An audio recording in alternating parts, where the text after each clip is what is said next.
très bon, très fort sur la photo, c'était parfait. Madame, Monsieur, c'est le vendredi et les décors changent comme chaque vendredi. C'est les jours de la dernière émission, votre dernier numéro, le kiosque de ce vendredi. Vendredi 12 mai 2017, kiosque revient sur l'actualité.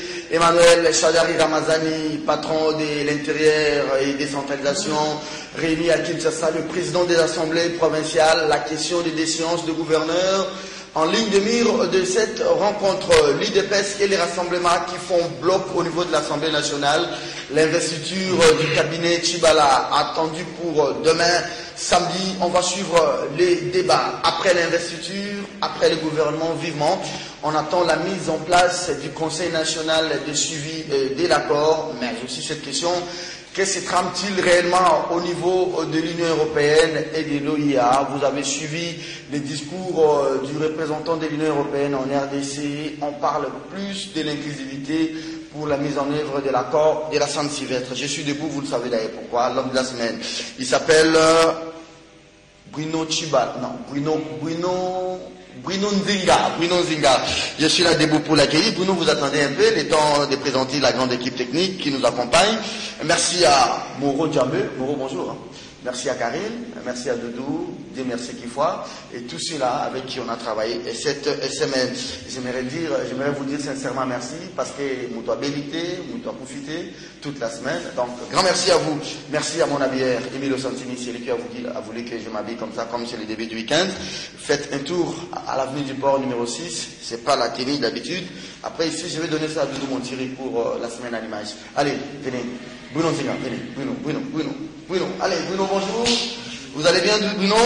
Il s'appelle Bruno, c'est l'assistant du superviseur. Donc, quand Romain Makonda n'est pas là, Bruno est censé être là. Il est en képi parce qu'il a une calvitie comme Yves Kissombe, il a une calvitie aussi comme tant d'autres. Merci beaucoup, Bruno, pour tout ce que vous faites. Si vous voulez remarquer si Bruno est là ou pas à l'antenne, vous voyez les chansons des jeunes talents, là, les jeunes musiciens. Ah, c'est Bruno. Comme aujourd'hui, vous avez compris que depuis ce matin, ce sont des jeunes talents, des musiciens, entre guillemets, chrétiens. Allez, au revoir Bruno. Les temps passent. Rapidement, Doudou, vous pouvez mixer? Parce que ce matin, voici donc les titres des journaux. Forum des As écrits. Après le gouvernement, CNSA, ça chichote autour de Joseph Olengankoyi. Vivement des réformes pour booster les recettes publiques. Les phares écrits. Autopsie du gouvernement Tchibala par rapport au poids politique et à la géopolitique. Grande confusion au siège de l'IDPS. Félix Tshisekedi, Kabound et plusieurs cadres séquestrés. Les rassemblements lancent son groupe parlementaire. Ses membres décidés à bloquer l'investiture de Tchibala. Il y a beaucoup de journaux ce matin. Je vais me limiter là parce qu'on a déjà dépassé 5 bonnes minutes. Les invités, allais-je dire. Le premier, Edmond Izuba, il est de RTVS 1, même si ici, il ne parle pas, il n'engage pas RTVS 1. Edmond, bonjour et bienvenue. Bonjour à toi, Serge Kabongo. Ah voilà, j'ai de temps en temps, chaque vendredi, le temps de présenter la grande équipe, hein, ces héros dans l'ombre, qui font le gros du travail. Hein. Vraiment, c'est une présentation chaleureuse. Oui. Ça m'a vraiment, ça m'a fait plaisir comme tous les autres téléspectateurs. C'est bon, c'est une bonne présentation. Il faut des fois valoriser les gens qui travaillent dans l'ombre, qui n'ont pas vraiment nécessairement besoin de visibilité, mais qui font leur travail calmement et dans toute tranquillité. Merci beaucoup, Edouard Yezouba. Boutchemouni, Daniel Safou est là avec nous. Daniel, bonjour. Bonjour Serge. Un clin d'œil à tous ces héros dans l'ombre qui travaillent pour nous. Hein. Ils sont nombreux, en commençant par Romain Makonda, via Karine Bébé, en terminant par Moro Djambé. La plupart sont mes amis, notamment Moro Djambé. Ouais. À chaque fois que vous me coincez, c'est l'équipe qui me réclame. Ce sont mes amis. Merci. Je les aime. Très bien. Allez, on va commencer par la politique ce matin. Edmond Izuba, je crois que c'est le journal L'Avenir qui écrit province de la Tchopo, Jean Ilongo Tokole s'est dit victime d'acharnement, mais à la une. Deuxième manchette de ce même journal, atelier d'évaluation, Emmanuel Chadari convoque les assemblées provinciales à Kinshasa. Vous suivez ce qui se passe au niveau de nos provinces. Je ne sais pas s'il faut parler d'une nouvelle territoriale via les assemblées provinciales, mais pas par des révocations comme on a vu avec Baïndé dans l'ex-province de l'Équateur. Mais tout s'est fait sur fond, soi-disant, de règlement des comptes, soit encore sur fond de mauvaise gestion et de détournement décriés par les assemblées provinciales. C'est l'échec de la majorité présidentielle tout court. Vous savez, même les déroulements de ces élections, il y a eu des tensions comme ça, où les députés provinciaux ont été convoqués, comme fait actuellement Emmanuel Chadari, convoqués pour recevoir des ordres, convoqués pour empêcher certains d'autres candidats. Donc, ce sont des élections d'abord qui se sont déroulées comme si c'était des désignations, comme si c'était des cooptations. Ce n'était pas vraiment des élections. Les résultats est là. Quand on parle de la gestion, ce n'est pas pour faire plaisir à la majorité présidentielle qui a pris ses règnes de pouvoir depuis 2001, qui n'arrive pas à satisfaire l'intérieur du pays, toujours plongé dans la misère. La misère est devenue vraiment profonde. Vous avez même de provinces d'espoir comme le Katanga aujourd'hui. Les Olomami, les Haut-Katanga. Toutes les mines ont été bradées. Vous avez, quand vous suivez même le directeur de cabinet, je l'ai suivi, Némi Moulania, quand il parlait de cette histoire d'importation de bois rouge. Donc, vous comprenez que c'est déjà un pouvoir vacillant qui, en principe, n'existe que sur base d'une certaine résistance. Des gens qui veulent diriger par des parce qu'ils ont l'armée, des gens qui n'ont pas honte de leur bilan, les gens qui croient qui sont en train de mieux faire, pourtant leurs résultats est là, leurs résultats plutôt sont là. Vous avez des gouverneurs qui sont condamnés par mégestion. Vous avez des gouverneurs qui, quand ils arrivent, ils privilègent d'abord les militants, les cadres du PPRD. Ils font fi pratiquement de la territoriale. Non, pas de la territoriale comme si, mais de l'intelligentsia congolaise. Donc, ils n'en ont pas besoin de travailler avec les gens qui connaissent, qui maîtrisent cette question de la territoriale. Ils privilègent les quotas des partis politiques, les injonctions et les recommandations. Donc, comment voulez-vous, dans une province, quelqu'un qui a été placé pour combattre le plan Katumbi, quelqu'un est placé dans la province pour empêcher les opposants, pour combattre Jean-Pierre Bemba aussi, c'est-à-dire, ils ne sont pas désignés, il faut le dire ainsi, parce qu'il n'y a pas eu proprement les élections.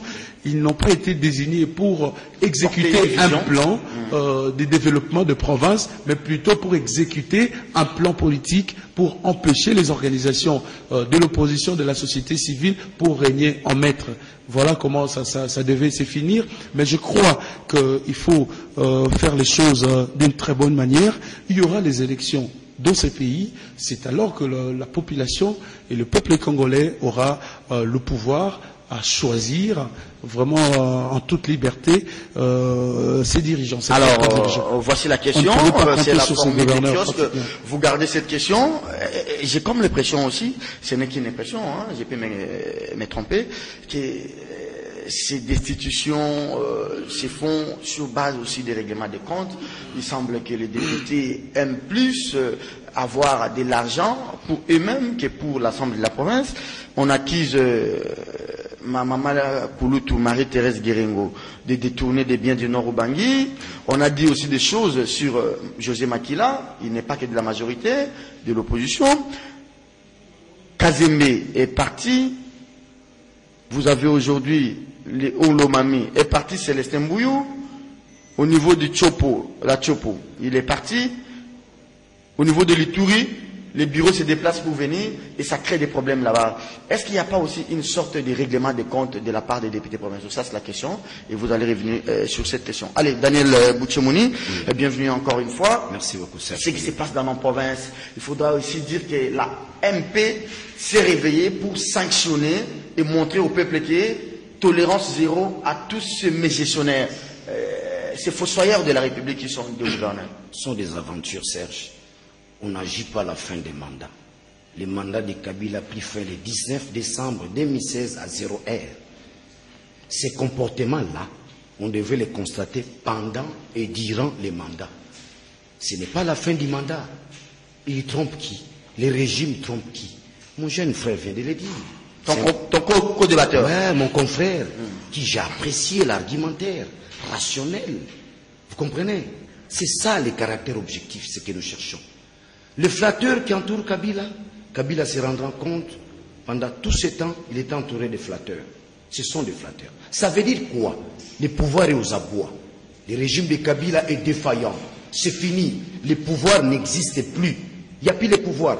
Ceux qui résistent, comme a dit mon frère Edmond, ce sont des gangsters. Oh, ce sont des gangsters, Serge. La lettre est tombée hier, traduite en français. Maman a cette lettre-là. Où, n'est-ce pas, les Nations Unies ne reconnaissent pas le gouvernement Tchibala. Ça, je vous dis. La lettre est tombée hier. Ils avaient dit, oui. Je parle avec précision. Les Nations Unies ne reconnaissent pas le gouvernement Tchibala. C'est grave. C'est grave de la mesure où, même pour connaître l'indépendance dans ce pays, Léopold est allé chercher les quitus des Américains. Ça, je vous dis. Ce n'était pas de sa force en tant que Léopold. Il est allé chercher l'appui des Américains. Alors, j'aimerais que vous puissiez analyser quand même la démarche. Est-ce que la démarche sans un règlement de compte des députés provinciaux et même qui se cherchent de l'argent pour se préparer aux prochaines élections, ou bien, mieux vaut tard que jamais, il n'est jamais tard pour faire le bien. Serge, c'est qu'est-ce qui se passe? Le régime de Kabila est assis sur un fondement teinté de la corruption et des mensonges. Là, vous l'avez toujours dit. Je l'ai toujours dit. Oui. Maintenant, qu'est-ce qui se passe? Cette décentralisation-là a été déjà tuée depuis longtemps. Nous allons dans la décentralisation avec comme Premier ministre Matata Mponyo, qui joue le double jeu. Un professionnel, un voleur dans la population. Non, Daniel Safou. Mais tu reconnais qu'il y a des détournements chez Daniel Safou. Soyons journalistes, soyons vrais. Daniel Safou. Je parle du professionnalisme dans le vol. Laissez-moi argumenter. Laissez-moi argumenter. Tu ne sais pas qu'il y a des détournements? J'aimerais préciser ceci. Ça va. Daniel Safou, il n'y a que les juges qui sont habilités à qualifier un fait. La clameur publique aussi. J'ai dit la clameur publique aussi. Pour l'intérêt de l'émission, de vous-même et de la chaîne, j'aimerais que vous puissiez vous abstenir de certains propos. Allez-y. Vous avez je crois que quand je parle, j'assume. Oui, mais il faut aussi, pour l'intérêt de l'émission, de vous-même et de la chaîne, il faut vous abstenir. La grandiloquence des mots te fait peur. Nous allons chercher le juste mot. Mais je crois, ce que l'opinion attend de nous en tant que journalistes, nous puissions désigner les faits avec des mots appropriés. Je vais faire ta volonté, mais tout en restant fidèle à l'opinion nationale. Allez-y. Au lion tranquille. Je reviens, Serge. Nous avons la décentralisation. Cette décentralisation-là, avec Matata à la tête, va connaître des problèmes. Il va se poser le problème de détourner même beaucoup de choses. Le vrai problème de cette décentralisation, le virus qui va ronger, n'est-ce pas, cette décentralisation, s'appelle Matata Mponyo. À travers la rétrocession, les provinces vont connaître un problème de la rétrocession. Ils vont vivre comment? Aller dans les provinces. Kimbouta l'a dit. Non, celui-là, attendez. Je vais t'amener un argument qui montre que celui-là ne doit pas le dire. Kimbouta cherche à se cacher derrière la rétrocession. Cet argument n'est pas destiné à... mais vous soutenez ça? Je l'ai dit tantôt dans cette émission. Oui. Si, le président de l'Assemblée et le gouverneur. Alors la rétrocession n'est pas contrôlée. Je suis au niveau de la rétrocession. Allez-y. J'aimerais y aller méthodiquement. Allez-y, vous avez tout le temps. La rétrocession va pratiquement broyer ce que nous avons appelé la décentralisation. Le départ est déjà faussé. Les prémices sont faussées. Il ne faut pas s'attendre à la conclusion. Deuxièmement, la désignation, n'est-ce pas, des managers va animer, n'est-ce pas, nos provinces. L'élection, ils n'ont pas été désignés. Ils ont été désignés. Les jeux de la majorité présidentielle, qui aujourd'hui, le concept est tombé depuis le 19 décembre. N'appelons plus majorité présidentielle. Nos journalistes, la famille politique de Kabila élargie. Autrement dit, la force politique du palais du peuple. Vous êtes fort en langage, hein? Oui, c'est ça, c'est là le problème. Mais le combat se situe à quel niveau? Aujourd'hui, même le langage doit être martial. Parce que ceux qui sont en face de nous n'ont plus mandat. Ah oui. Le langage doit être le langage... Alors, Chadari réunit les bureaux des assemblées provinciales ou les présidents des assemblées provinciales. C'est peut-être pour les demander de calmer un peu les ardeurs, ou bien c'est pour qu'ils réditent. Est-ce que c'est un contrôle sincère, ou bien c'est une manière de chasser celui-ci pour caser celui-là, parce qu'on est fin mandat et il faut que tout le monde se retrouve, ou bien c'est encore une manière de dire à ces gens-là, faites ça mais d'une manière un peu propre, et que Flori Kabange Numbi peut se taire et ne pas poursuivre ces gens-là. Je reviens avec une révélation grandiloquente. Il n'y a pas hier. On n'écrit pas au ministre des Finances Yav. On écrit directement au chef de l'État Kabila.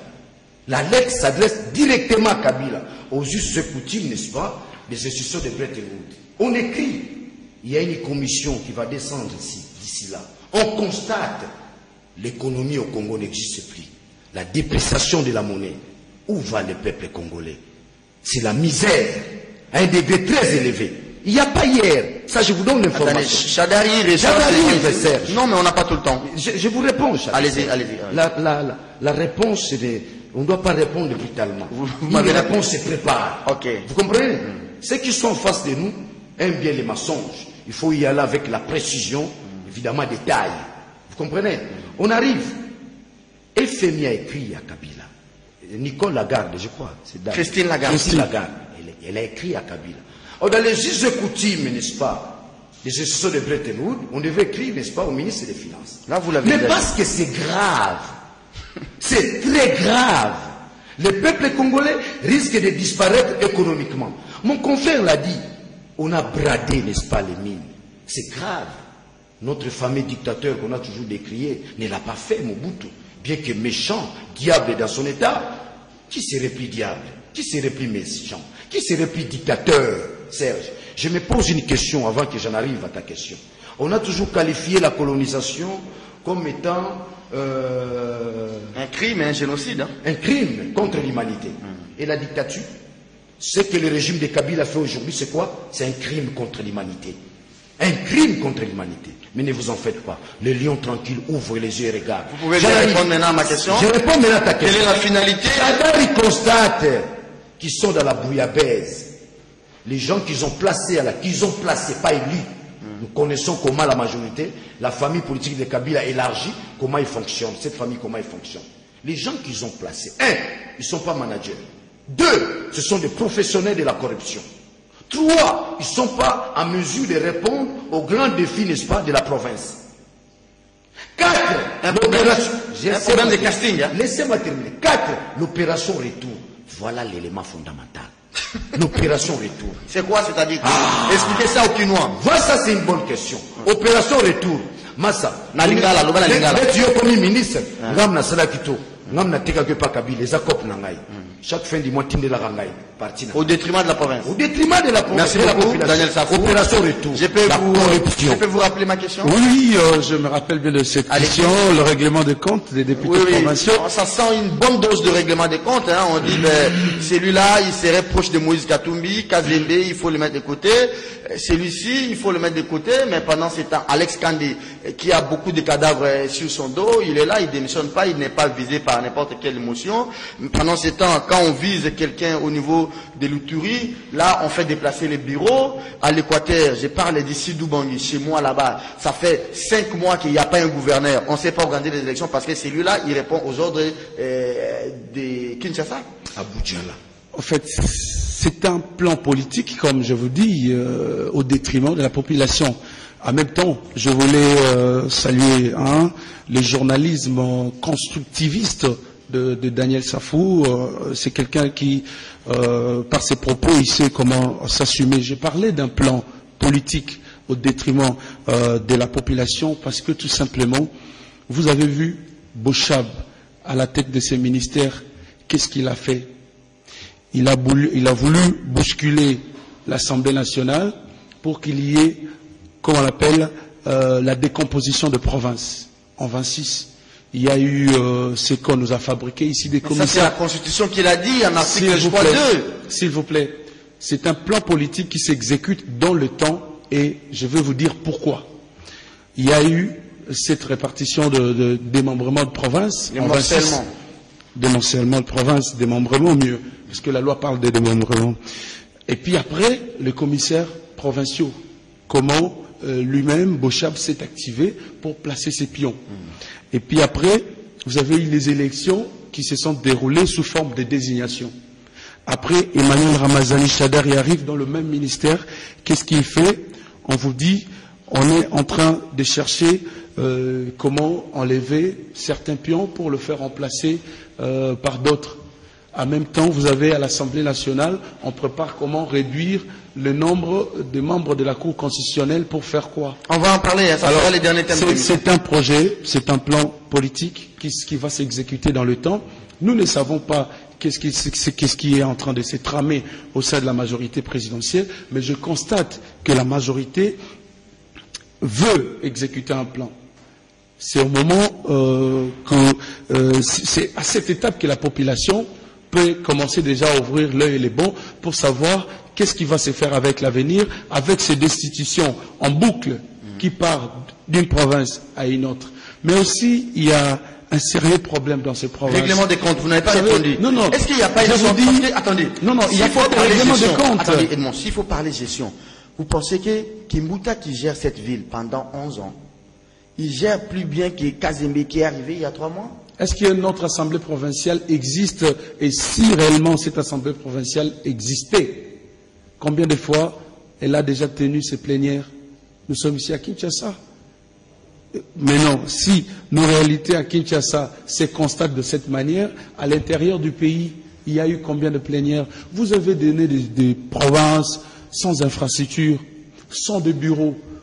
J'ai vu comment se tiennent même les audiences foraines, ainsi de suite, à l'intérieur du pays. Je risque d'oublier. Merci beaucoup, Serge. Oui. Vous venez de soulever un exemple de Kimbuta, qui gère cette ville. Mais il y a une mégestion terrible, Serge. Je te donne un cas. Kimbuta s'amène devant les Kinois. Nasombele Bino 50 bis, New Transkin.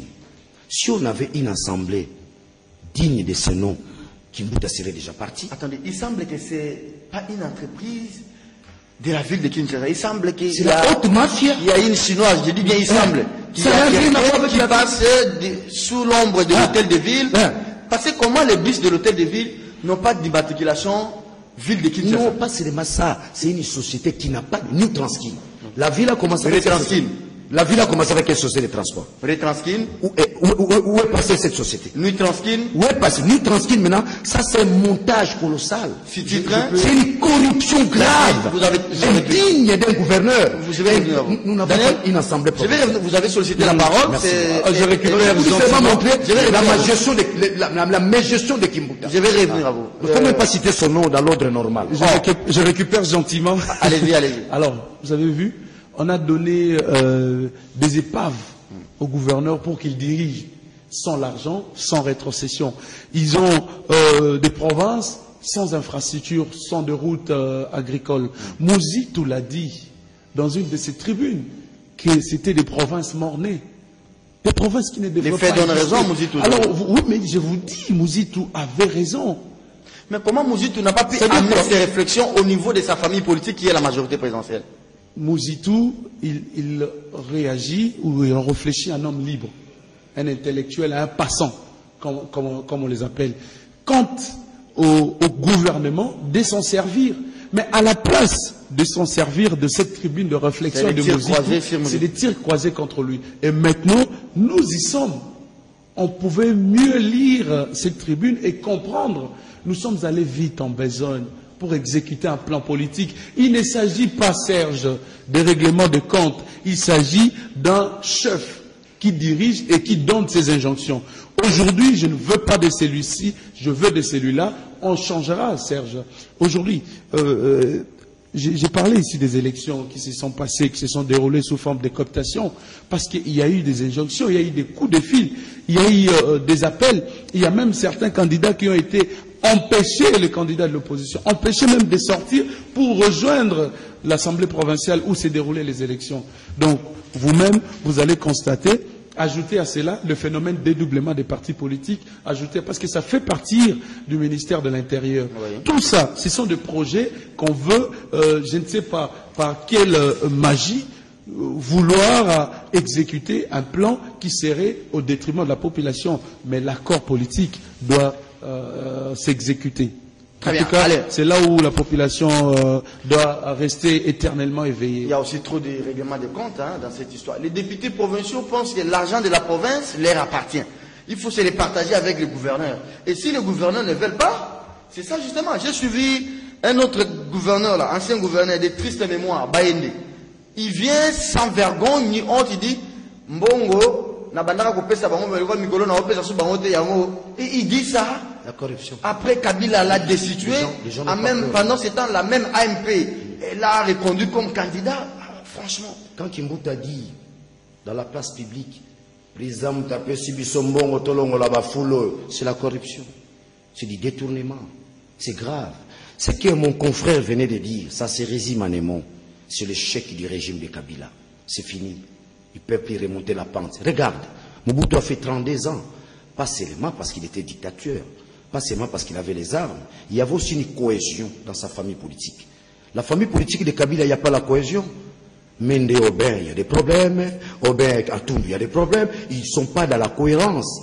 Ils ont les regards tournés vers l'argent. C'est que Kabila ne sait pas. C'est comme ça qu'ils se définissent en flatteurs.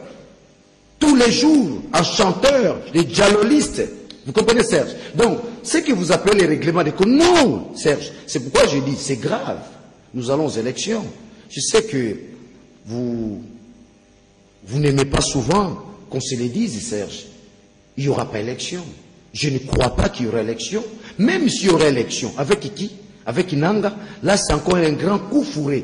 Un grand coup fourré que la majorité prépare. J'ai relevé des points essentiels qui doivent ramener l'opinion à réfléchir, mon frère. On est dans la territoriale avec Chadari. Oui, j'en arrive. Attendez, la loi dit qu'une province ne peut pas rester pendant plus de 3 mois sans gouverneur. Oui. Mais au Sud-Ubangui, ça fait plus de 3 mois. Comment vous justifiez ça? Comment je justifie cela? C'est simple. Nous avons des gens qui ne respectent pas la Constitution. Combien de fois on a piétiné cette Constitution? Serge, si cette Constitution existe encore, j'attends les gens de la majorité passer à la télévision. On doit respecter la Constitution. On doit respecter la Constitution. L'accord doit... Non. Ils ont toujours piétiné cette Constitution-là. Les paix qui nous restent, c'est grâce à la résistance. Quand vous parlez que le peuple puisse savoir, il y a un plan qui se prépare. Le plan a été déjà exécuté. C'est le palais du peuple, les arrangements particuliers qui contournent les résolutions 2348 que les Kino appellent bloc Cadena. Vous comprenez? Qui contournent l'accord du 31. Le plan est déjà exécuté. Mais ils ont du mal à exécuter ces plans-là. Pourquoi? Ils n'ont pas la cohérence entre eux. Il n'y a pas la cohérence entre eux. Entre eux, ça chichote. Qui nous donne les informations? C'est eux-mêmes.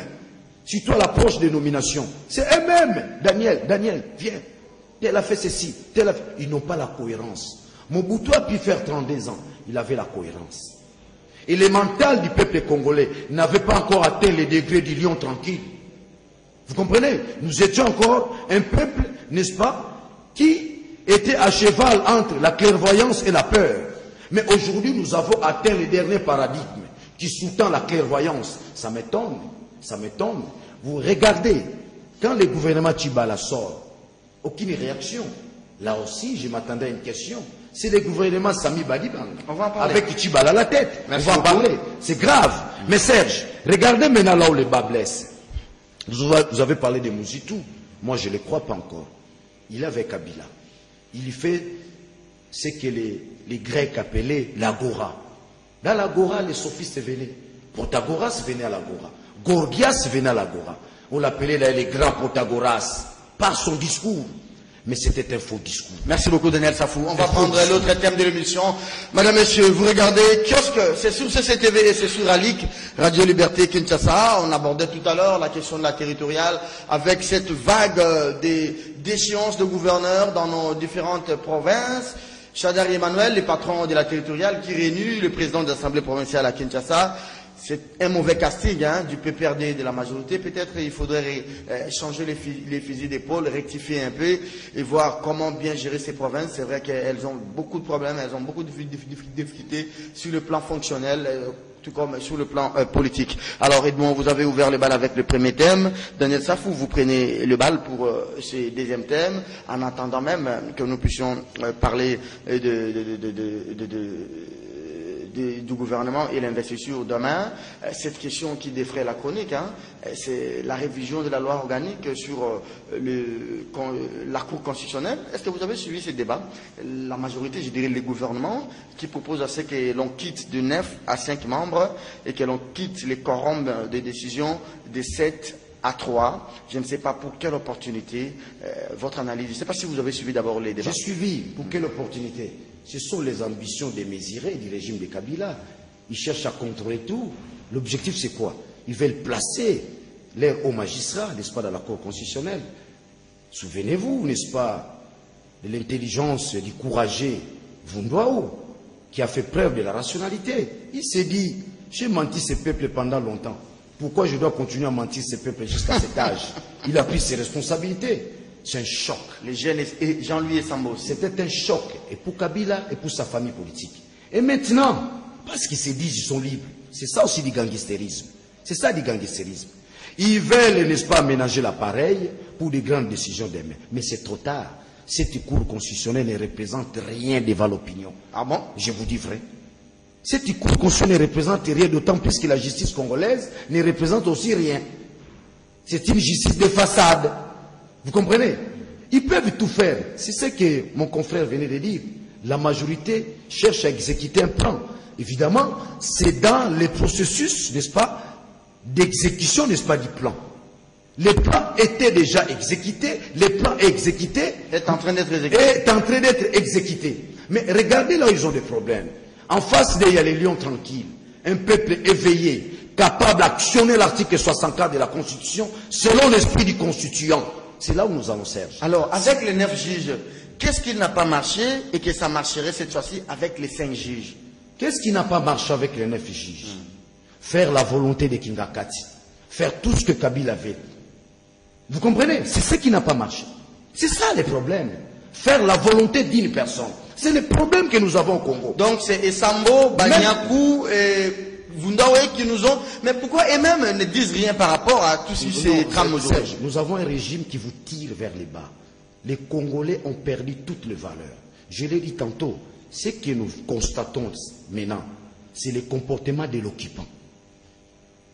Un gangstérisme arrogant, je me demande, ça n'a pas de sens. Non, c'est comme si vous avez affaire aux fous et aux idiots. C'est ici où je me suis posé une fois la question. Nous, Congolais, sommes-nous collectivement fous ou individuellement idiots? Est-ce que l'on prépare des grandes décisions à venir, du genre comment constitutionnaliser un quelconque report des élections, d'autant plus qu'on sait que au bout de 8 mois, on n'aura pas ces élections et que Nanga et compagnie viendront encore devant cette cour. On ne verrait plus rééditer l'espoir des Sambo et des autres qui vont se délester. Ou bien on prépare comment constitutionnaliser la prochaine candidature de Kabila ou comment constitutionnaliser un quelconque référendum demain. Merci beaucoup, Serge. Nous voulons la démocratie avec son contraire. Acceptons la démocratie comme mode de gestion. Serge, j'en profite dans cette émission pour vous définir Nanga. On ne l'a jamais défini. Voilà la définition de Nanga. Nanga, c'est le produit de la majorité présidentielle. Nanga, c'était le cœur de Malou Malou. Ah bon? Je vous dis, je confirme ici, il ne va pas me contredire. Si Nanga veut me contredire, qu'il vienne ici, dans ce plateau. C'est ça la démocratie. C'est un péché qu'elle ait travaillé avec Malou Malou. Non, mais c'est un péché. Qu'est-ce que Malou Malou nous a fait? Que son âme se repose en paix? Les désordres de 2006. Les désordres, les ramifications conséquentielles se font sentir jusqu'aujourd'hui. Vous comprenez? L'équipe qui a échoué hier, qui a ramené le pays, comme je vous l'ai dit à Lingala, c'est même Nangala revient encore, il ne nous amènera pas. Alors Nanga travaillé avec Malou Malou où? À la CENI? À la CENI, c'était le cœur de Malou Malou. Nanga, c'est le choix du régime de Kabila. C'est encore un autre grand désordre qui nous attend. Donc, moi je vous dis, je ne prophétise pas, je regarde l'évolution des choses. Si les Nations Unies n'acceptent pas le gouvernement Tchibala, si les Nations Unies continuent à demander à la famille politique de Kabila d'appliquer l'accord du 31, c'est qu'il y a un ça ne va pas. C'est qu'il y a un ça ne va pas. Donc, je vais conclure. Je rejoins mon ami, l'argumentaire de Moussitou, que nous allons vers un troisième dialogue sans Kabila. Nous allons vers un troisième dialogue. Ah bon? Parce que le peuple ne se laissera pas faire. D'une manière à une autre, nous allons ramener encore Kabila sur la table des négociations. J'ai une question à vous. Ça, je vous D'une manière à une autre. Mais je la garde. Merci beaucoup. Qu'est-ce qui n'a pas marché avec les 9 juges que ça marcherait cette fois-ci avec les 5 juges? C'est, je dirais, le manque ou l'absence de l'autopsie profonde des réalisations de la majorité présidentielle. Ils ne font pas de l'autopsie sur leur manière de gérer le pays. Ils se rassemblent que pour des jouissances, ils ne se rassemblent que chacun pour pour soi se donner et les pouvoirs des pour coups tous. bas. Voilà ce que je peux qualifier encore d'un nouvel échec de la majorité présidentielle. Les décisions, ou soit les lois, ou les réformes se font sur base de besoins. Aujourd'hui, si on vous demande, ou on passait même un micro-baladeur au sein de la population, pour savoir si aujourd'hui la demande ou le besoin de la population, c'est quoi? Aujourd'hui, nous avons déjà décidé d'aller aux élections. Est-ce que, pendant cette période de transition, on devait avoir des institutions qui devaient proposer de grandes réformes, même aussi de la Cour constitutionnelle, qui serait une réforme aussi constitutionnelle? Est-ce qu'on devait toucher à cette matière-là? Est-ce que ce plan-là a été négocié dans le dialogue, dans le compromis entre acteurs politiques? Voilà les soulèvements qu'on veut chercher. Voilà les tensions qu'on veut créer. Alors, le plan qui s'exécute, moi je crains, Daniel Safwa parlait d'un troisième dialogue, mais moi je crains que pire que ça, les gens parlent déjà du référendum. On ne sait pas aujourd'hui. Il ne faut pas alarmer. Hein, non. D'ailleurs, ce n'est pas mon rôle ici d'alarmer la population. Mon rôle, c'est d'informer. Je suis en train d'analyser, d'opiner sur une question. J'analyse, je comprends. Mais aussi, ce qu'il ne faut pas ignorer, le référendum est constitutionnel. Quand je parle de référendum, je ne suis pas en train d'alarmer. Sur des matières précises. Merci. Voilà. Tu as bien précisé cela, mais j'ai dit seulement que avec cette allure, avec cette courbure je dirais dictatoriale, je doute fort qu'il y ait le respect de l'accord qui a été accepté entre acteurs politiques. Oui. Alors, la Cour constitutionnelle, c'est ça. Est-ce que 9 juges posaient problème? Est-ce que vous savez qu'en dehors de 9 juges, il y a ce qu'on appelle la plénière? Cette plénière-là n'a jamais existé jusqu'à ces jours. Il y a une autre question, Edmond. On dit que la Cour suprême devait s'éclater en 3. Vous avez la Cour constitutionnelle, vous avez la Cour de cassation et le Conseil d'État et la Cour de cassation. Comment on sent plus les soucis de la majorité, je parlerai du gouvernement, de saucissonner la Cour constitutionnelle que de mettre en place le Conseil d'État et la Cour de cassation? Je vous ai dit ici au départ, quand vous parliez, vous disiez que voilà, c'était la Constitution qui l'avait exigé, on devait avoir des provinces, patati patata, on devait avoir une Cour suprême et une Cour constitutionnelle plutôt. Je vous ai dit que c'était des plans politiques qui s'est préparés dans le temps. Et heureusement, la population d'aujourd'hui se diffère de la population d'antan. Nous avons une population éveillée, comme Daniel les lions tranquilles. Permettez-moi le terme, j'emprunte, les lions tranquilles, les lions silencieux. Ils restent éternellement tranquilles. Hein. Qui aujourd'hui, je dois vous le dire sincèrement, n'est ni dans l'opposition, ni dans le pouvoir. Le lion tranquille est celui qui se réveille quand il sent qu'il est le moment de se réveiller, il exécute son plan, lui appelle ça la cour populaire qui régnera en maître. Donc aujourd'hui, nous ne sommes pas aussi naïfs d'accepter si bêtement, d'accéder plutôt à des projets machiavéliques qui vont sombrer le pays davantage et qui empêchera même le développement de ce pays. On dit qu'il faut décentraliser des provinces, on dit qu'il faut terminer d'abord cette cour constitutionnelle parce que ce n'est pas la seule cour et elle devait être accompagnée, même au sein de la cour. Il devait y avoir une instance, oui. Il devait y avoir la plénière. La plénière ne s'est jamais constituée. Ce sont de 9 juges qui décident sans la plénière. Merci beaucoup, Edmond Ezouba. Je vous avais dit que j'avais une question à vous poser parce qu'on va passer au gouvernement. Il nous reste 6 minutes. Comment ce souci-là du gouvernement de pouvoir à chaque fois charcuter la Cour constitutionnelle et on ne tient pas compte de la Cour de cassation et du Conseil d'État? Lorsque le pays est dirigé par les coups de fil, c'est ça la conséquence. On appelle ça des litiges constitutionnels en droit. Vous comprenez? Donc là, automatiquement, on sent la présence des Kingakati partout. Vous savez, Quand on a demandé, quand le peuple a refusé la loi sur les recensements qui conditionnait les élections, il y a eu une réaction des lions tranquilles. Kengwadondo qui demande de sursoir la loi. Non, c'est faux. C'est Kabila qui appelle Kengwadondo. Ah bon? Oui, c'est Kabila qui appelle. Qui t'a dit ça? Arrêtez ça. Je suis journaliste d'investigation. Aubin a parlé en anglais, en lingala. Non, celui-là, il ne faut pas. Dis-moi, Izouba, avant que je réponde à votre question, très important. Non, répondez à ma question parce qu'on n'a pas le temps. Répondez à ma question. Comment on a les soucis de réformer la Cour constitutionnelle, mais on n'a pas les soucis de mettre en place le Conseil d'État et la Cour de cassation? On appelle ça la conservation du pouvoir de manière irrationnelle. C'est du gangsterisme. Merci beaucoup. Vous avez répondu à ma question. Je voulais soulever on a pris assez de temps, c'est bien dommage. C'est bien dommage. Toujours mis à l'écart par Minaku, MP, Atundu, Lokondo et Yolama. RAL. Le gouvernement Tshibala est là, Atundu, Lokondo et Yolama RAL. Bon, ça c'est pas notre problème aujourd'hui. Mais est-ce qu'on peut passer sous scanner ces gouvernements, l'INC des kits de 3 à un seul, DDC des Ingéré, je ne sais pas moi, ils ont quel poids politique, ils ont des ministères. Je ne sais pas, hein, la répartition est partie, c'est assise sur base de quoi. Mais quelle chance vous donnez à ces cabinets Tshibala? Ça n'a pas de chance, ce n'est pas un gouvernement. Par infirmité du langage, nous appelons ça gouvernement.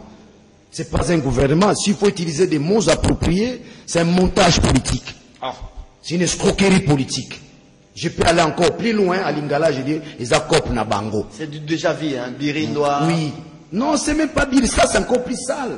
Ça c'est un coup d'État. C'est un coup d'État. Ce gouvernement ici. Vous contournez, n'est-ce pas, l'accord du 31, vous contournez la résolution 2348, vous contournez, n'est-ce pas, l'opinion nationale et internationale. C'est un coup d'État. L'investiture, ce sera demain. Les rassemblements se constituent en bloc avec plus de 80 députés. Est-ce qu'ils auront quelle manœuvre pour barrer cette investiture? Non, ça sont des aventures. 80 députés vont faire quoi? Le problème aujourd'hui, c'est le peuple dans son ensemble, c'est le plus grand nombre. Est-ce que le peuple là est assez mature pour comprendre que les changements viennent d'en parler? Ces députés-là ne représentent plus rien. Ce sont des députés qui hier avaient trahi Tshisekedi. Qui habille Bouara, il ne représente plus rien. Aujourd'hui, le plus grand problème, c'est la misère, n'est-ce pas, du peuple congolais. Partant de cette approche, on peut facilement se dire, ces gens ici n'ont pas peur du peuple. Avec la misère que nous avons, nous allons où? Nous allons où? Nous allons où? Les gens ne veulent pas le dire, qu'on se le dise. Nous allons droit vers le soulèvement populaire. Qu'on se le dise. Nous allons droit vers l'insurrection. Vous ne conseillez pas, même si non, qu'on se le dise, Serge. Même si vous ne conseillez pas ça. Je ne conseille pas cela. Voilà. Je peux aussi les conseiller, je suis citoyen, j'ai mal à la peau. Je n'ai pas de courant chez moi. Il n'y a pas de bonne route. Il n'y a pas à manger chez moi. Je peux aussi les conseiller en tant que citoyen. Compatriote. Je reviens ici. Il y a ce qu'on appelle le sursaut national. Nous sommes arrivés à cette phase. Parlez-moi du gouvernement. Non. Je vous parle du gouvernement. Daniel, on n'a pas assez de temps. Ma question, elle est objective. J'aimerais que votre réponse aussi soit objective. Voilà ma réponse objective. L'investiture, c'est demain. Si vous a été demandé de faire des conseils, des propositions au gouvernement Tshibala, vous lui direz quoi? Comment faire des réformes? Comment trouver de l'argent? C'est ça aussi être journaliste. Je n'ai pas encore fini. Allez-y, mais on n'a pas tout le temps. Là, vous êtes dans la phase économique. Je suis encore, n'est-ce pas, dans la phase politique. Parlons de la phase économique parce qu'on n'a pas de temps. Si on commence par la phase politique, pour chuter sur la phase économique, on va clôturer l'émission. La praxis est devant nous. Les gouvernements sont sortis. Je crois que les dollars continuent à monter. Économiquement, ce gouvernement ne sera pas en mesure de répondre aux besoins des voilà, c'est que j'attends de tranquille. Voilà. Il ne sera pas. Je vous ai parlé tantôt de la lettre de Christine Lagarde, n'est-ce pas, Kabila, qui constate, les institutions de Bretton Woods constatent, n'est-ce pas, nous allons dans un fond sans fond. Les pays vont vers la destruction économique.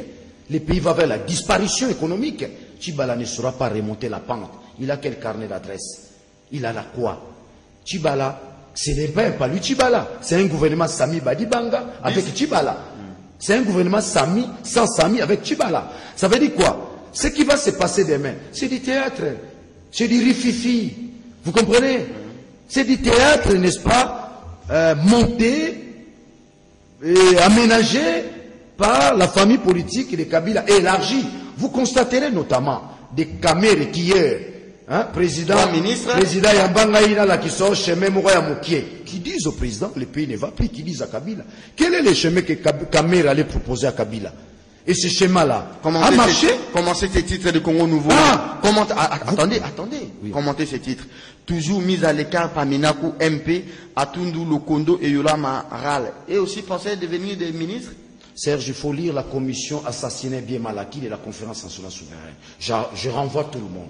Et quand vous lisez ces rapports, Atundu ne peut plus prendre la parole dans ce pays. Il doit se gêner. Il faut lire les rapports de la commission bien Malaki assassinat.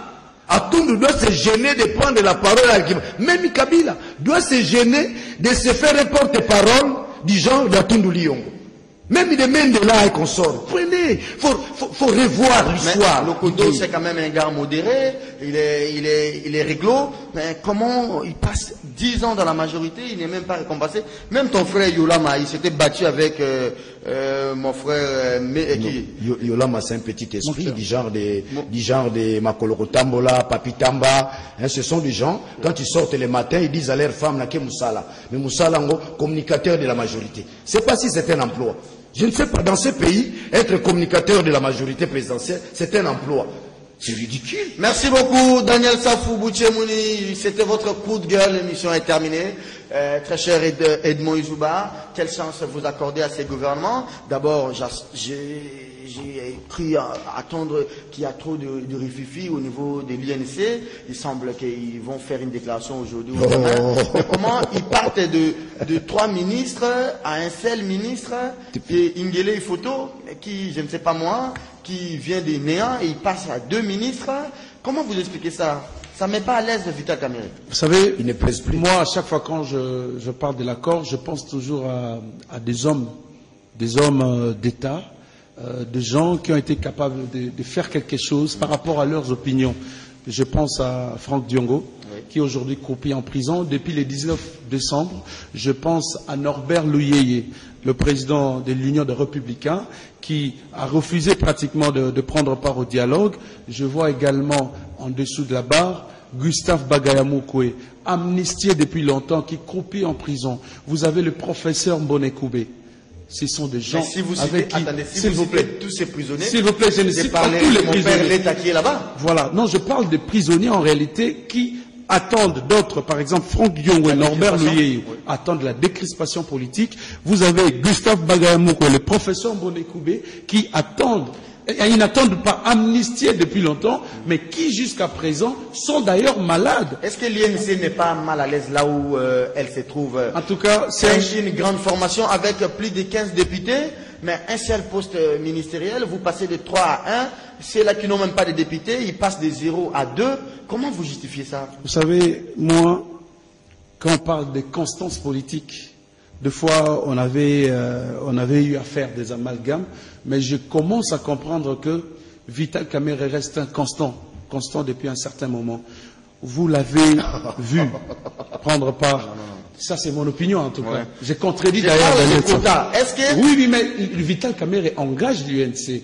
Vous l'avez vu au centre, à la Cité de l'Union africaine, beaucoup pensaient que Vital Kamerhe allait prendre la primature. Il n'a pas pris la primature, il n'a pas fait un problème. Non, parce qu'il n'a pas voulu.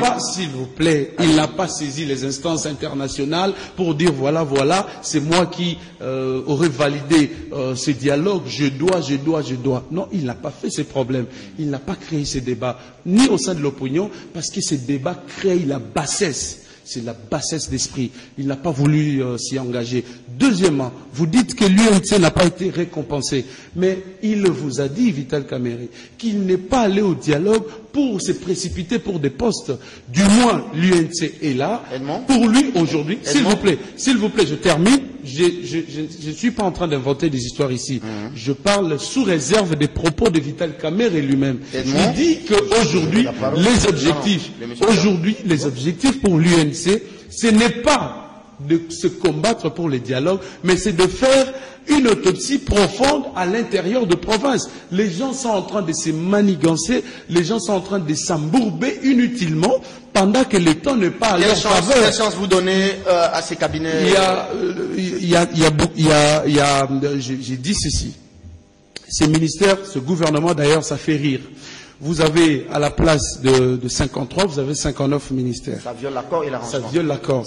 Alors vous avez un budget de 4,5 milliards de dollars. On n'a pas encore ce budget. Bêtement, je fais une analyse.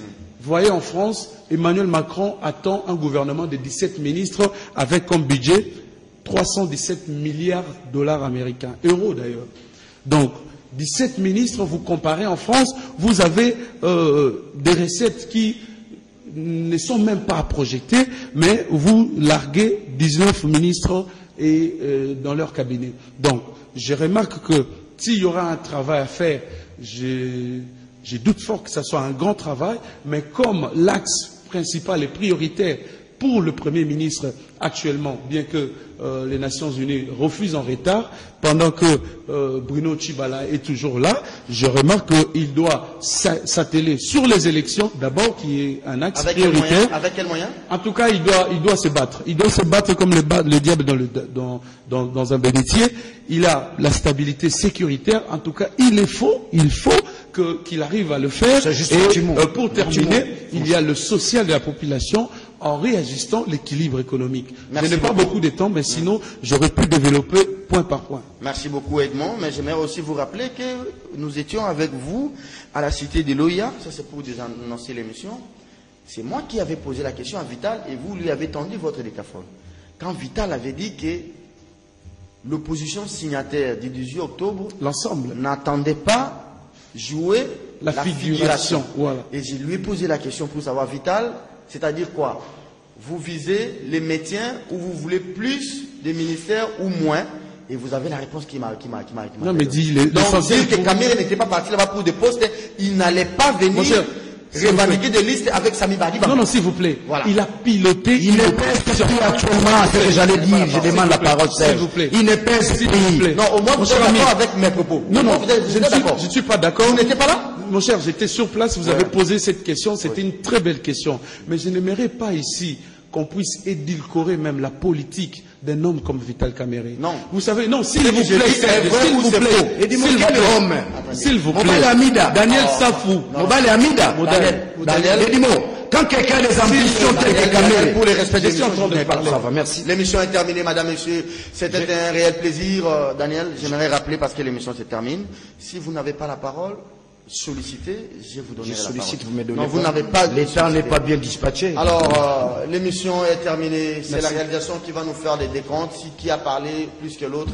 Merci à Edmond qui n'a pas l'habitude de venir participer à ces débats. Souvent. Merci à Daniel Safou Bouchemounu qui est avec nous chaque vendredi. 9h30 lundi. Moukebaï sera là avec Ambroise Mamba. Au revoir. Au revoir.